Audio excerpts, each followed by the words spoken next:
Балалар. Қазір ағай 1 минут. Сендерге жаңалығым бар дейм. Ағай WhatsApp-пен жібере салыңызшы, үйге барғанда міндетті түрде қараймын. Я Жар, сен бізге группаға жібере сал, біз де сол жақтан қараймыз. Сендерге бірдеме айту үшін маған TikTok-қа түсу керек болды ғой. Тіпті керемет болушы еді. Үйде мама телефон қарама дегенде, мен мұғалімнің тапсырмасын қарап отырмын деуші едім. Түсінікті. Сендерге бір эксперимент керек сияқты. Қарап алыңдар телефондарыңды. Ағайларыңа қарамаңдар, телефондарыңа қараңдар.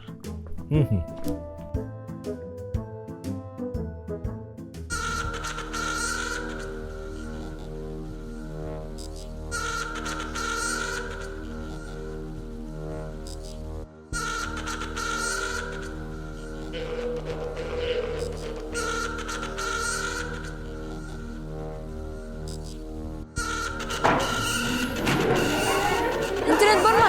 Қайда? Сендерде интернет бар ма? Интернет қайда?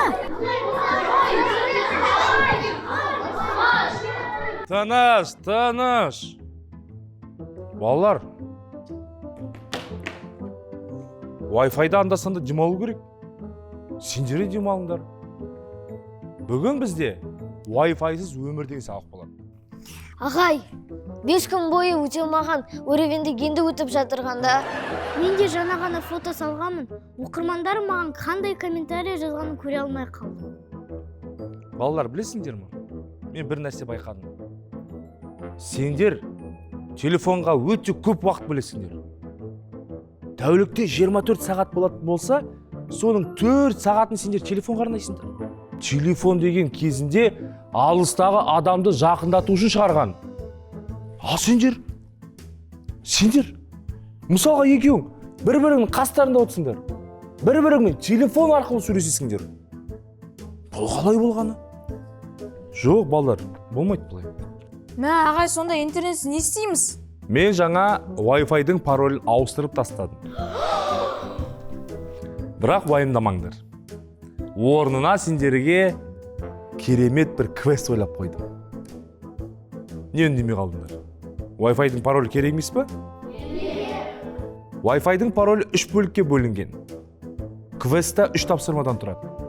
Әр тапсырманы орындаған сайын Wi-Fi-дің паролін біліп отырасыңдар. Түсінікті ма? Дайынсыңдар ма? Ендеше мұқият тыңдаңдар. Қазақстандағы ең алғашқы мектепті ашқан ұлы тұлғаның туған жылын табу керек. Түсінікті ма?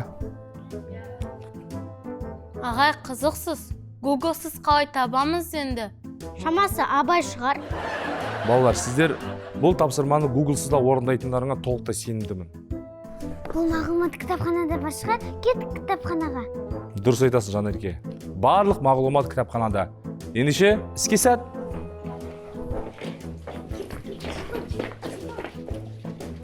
Асықпай.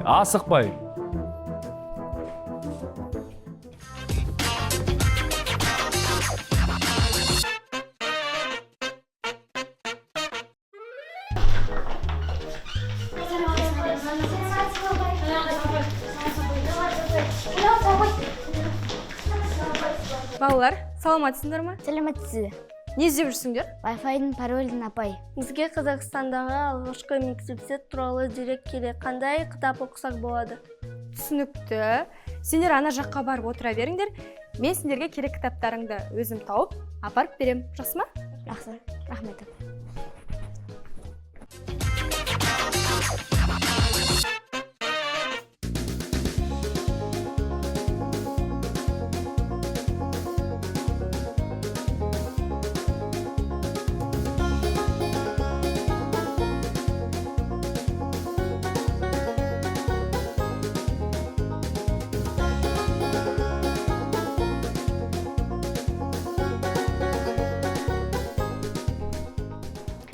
Так, балалар, міне сендердің сұраған кітаптарың.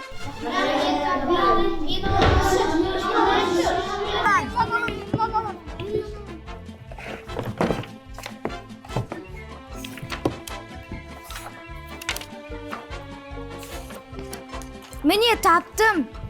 Ең алғашқы мектеп Торғай қаласында 1864 жылы ашылыпты. Бірақ ол мектепті кім ашқаны керек? Таптым. Бұл Ыбырай Алтынсарин.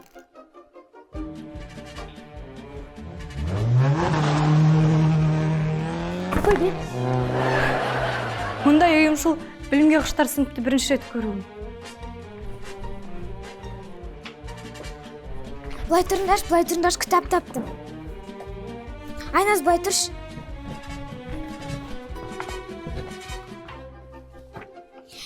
Таптым, 1841 жылы туылыпты. Не бәрі 25 жасында ашыпты ғой. Мен ағам 25 жасында не точно мектеп, әлі ұйқысын аша алмай жүр ғой. Тыныш.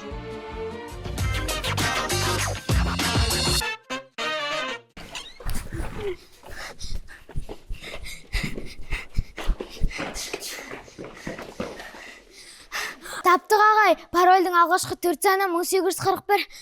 Жарайсыңдар, тез таптыңдар. Енді екінші тапсырма. Ол сәл қиынырақ. Әйгілі Мәншөк Мәметова қай жылы Кеңес одағының батырын алды? Осы сұрақтың жауабын табу керек. Ал бұл сұрақтың жауабын табу үшін сендерге тарих пәнінің мұғалімі көмектеседі. Түсінікті ма? Ал іске сәт. Тарих ағай қайда екен?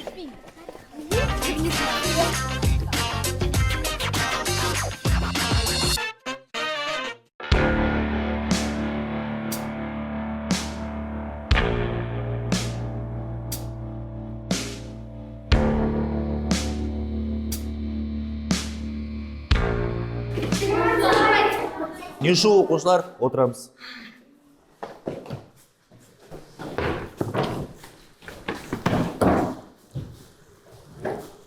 Ағай, Маншүк Мәметов туралы айтып беріңізші. Маншүк Мәметова оқушылар, Батыс Қазақстаннан шыққан тұңғыш батырымыз біздің. Рас па? Она что, моя землячка? Маншүк Мәметова батырымыз оқушылар 20 жасында жауға қарсы шыққан, қолына пулеметін ұстап. Өкінішке орай Невель шайқасында Маншүк Мәметова апамыз қаза тапты. Сол батыр апаларымыздың арқасында қазіргі таңда бейбіт өмірде, тыныш өмірде өмір сүріп жатырмыз оқушылар. Небәрі 20 жасында мен әпкем 11-ден кейін магазинге шығуға қорқады ғой. Нағыз ерлік деп осыны айт. Бұл ерліктер үшін қандай атақ берілген сонда? Маншүк Мәметова апамыз оқушылар 1944 жылы Кеңес одағының батыры атанған. Керемет, бізге керек ақпаратты алдық. Шынымен де есімізге сақтау керек екен. Рахмет ағай, сау болыңыз.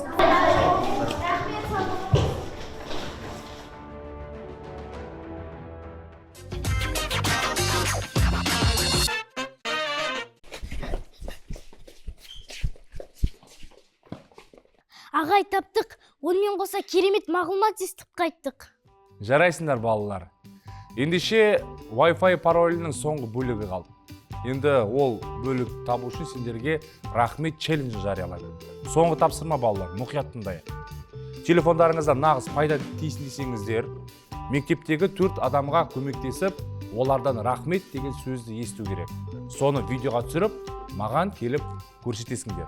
Достар, бізге барынша уақыт үнемдеу үшін 4 топқа бөлінуді ұсынамын. Диас, Сержан, екеуің еден жуатын апайға көмектесесіңдер. Ал Тамирис, екеуің асханадағы Даяша апайларға көмектесіңдер. Жанерке, Айназ, екеуің күзетші ағайға көмектесесіңдер. Ал біз Мадина екеуміз ағылшын мұғаліміне көмектесеміз. Қалғандарың бізді видеоға түсіресіңдер. Кеттік.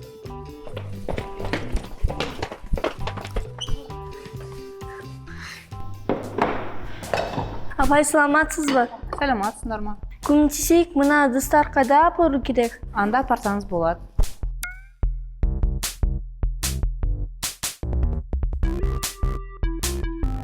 Апай, болдық.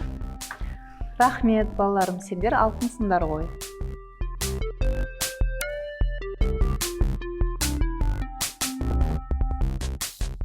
Сәлеметсіңдер ма? Саламатсыз, апай, көмектесейік. Мына жерден былай ұзыннан коридорды жуып шығамыз бүйтіп, ана сарыға дейін. О, балдарым.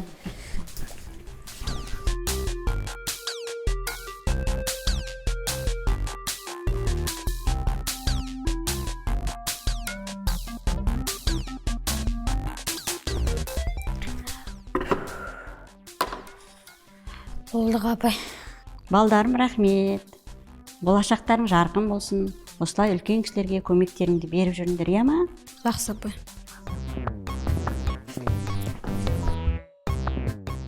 Апай, сізге көмектесейік пе? Иә қыздар, мына құжаттарды үшінші кабинетке апарасыңдар ма?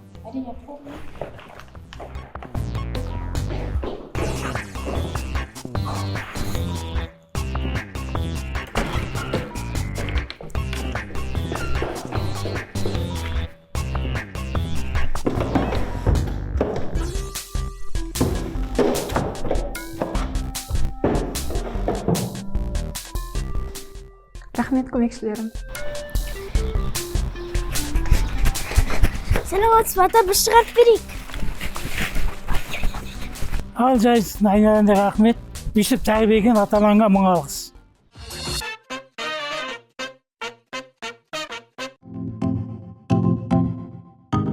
Жарайсыңдар балалар. Осындай аз уақыттың ішінде 3 тапсырманы орындап үлгереді деп ойламаппын. Мен сендермен мақтанам. Бүгін сендер мына телефон деген тек қана ойын үшін емес, адамға жақсылық жасап, соны куәсі болуға да болатын дәлелдедіңдер. Ендеше көптен күткен сәт, Wi-Fi-дың паролін айтам. Мұқият тыңдап жазып алыңдар. 1841, 1944, рахмет, леп белгісі. О, жұмыс жасап тұр. Мен қайтадан телефонға үңілгім келмей тұр.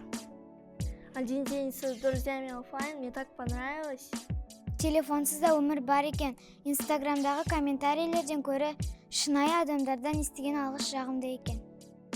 Я, балаларым, ақылдарыңнан айналдым.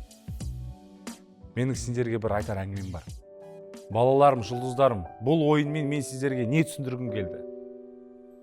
Сіздер болашақтың иесісіздер. Бірақ менің бір уайымым бар. Қазір кез келген адамның қолында ұялы телефон бар. Сол ұялы телефондағы Инстаграм, тиктоктарды қарап, онда адам не істейді, қайда барады, қандай тамақ жеп жатыр, қай жерде демалып жатыр. Сол ақпараттардың барлығын қарайды да өздері салыстырады. Кейін бақыттысы болады. Бұл ненің белгісі? Біз шынайы өмірді ұмытып бара жатқандаймыз. Бірақ та ол ғаламтордағы өмірдің барлығы өтірік екенін ұмытпаңдар. Ғаламтордағы өмірден гөрі осындай шынайы өмірге бет бұрғандарың дұрыс. Өйткені бақыт ол ғаламторда емес, бақыт ол шынайы өмірде. Бақыт ол сіздердің бір-біріңізбен ойнап күлгенде, біреуге көмектесіп рахмет деген сөзді естігенде, бір-біріңмен аулада ойнап күлгенде, міне нағыз бақыт деген осы. Ендеше бүгіннен бастап сіздер телефонға аз уақыт бөледі деген ойдамын.